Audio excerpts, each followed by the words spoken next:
Assalamualaikum warahmatullahi wabarakatuh. Nama saya Harizon Megatoni, NIM 191016, UAS Isu-isu Ekonomi dalam Islam Kontemporer, dosen pengempu Messi Herawati FR. Saya membahas tentang isu-isu dana haji yang digunakan pemerintah untuk pembangunan infrastruktur. Perdebatan selanjutnya mengarah pada bahasaan dari segi syara untuk memastikan kesahihan dari segi syara dari dapat dilihat sebagai berikut. Yang pertama, dalam konsep muamalah dikenal istilah istiqrar, yaitu larangan menimbun, termasuk di dalamnya adalah menimbun modal. Karena itu Nabi Muhammad SAW mendorong agar menjadi dermawan, sebab itu adalah dermawan di samping terdapat nilai ibadah juga membuat dana itu beredar di kalangan masyarakat.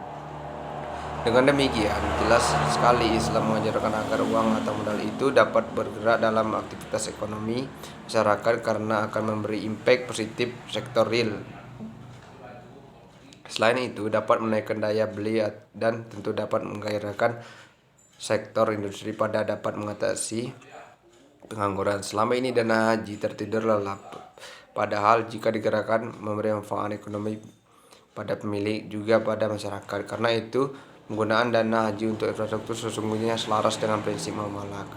Yang kedua, dalam Islam ada unsur ta'awun, yaitu tolong-menolong, yang kemudian dipermulakan dalam konsep mudharabah masyarakat dan lain-lain. Maka penggunaan dana haji untuk infrastruktur adalah suatu yang sangat positif, mengingat pemerintah sangat memerlukan modal, bahkan sampai memberi hutang demi pembangunan infrastruktur. Maka penggunaan dana haji adalah untuk infrastruktur sungguh sesuatu yang positif sebagai cerminan kerja sama yang saling menguntungkan. Hanya saja tinggal bagaimana cara mengaturnya, karena konsep kerjasama harus dapat memberi rasa aman dan kemaslahatan untuk kedua belah pihak. Yang ketiga, dalam teori muamalah ada ketentuan, yaitu kerelaan pemilik dana yang sangat penting untuk merumuskan jaminan keamanan. Pemerintah harus menjamin haji agar sehingga mendorong pemilik modal untuk merelakan guna untuk infrastruktur.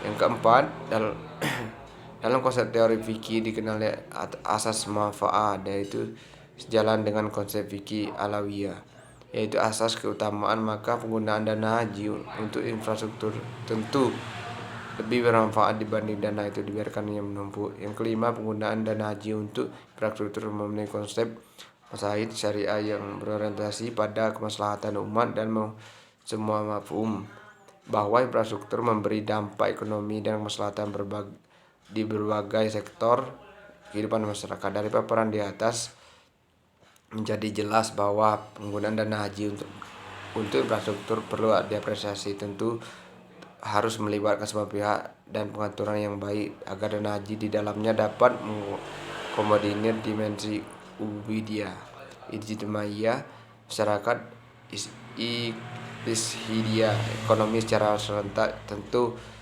ini sangat ideal karena dapat memenuhi maqasid atau tujuan syariah, khususnya dalam penguatan pemanfaatan serta maksimal untuk kemaslahatan bersama. Assalamualaikum warahmatullahi wabarakatuh.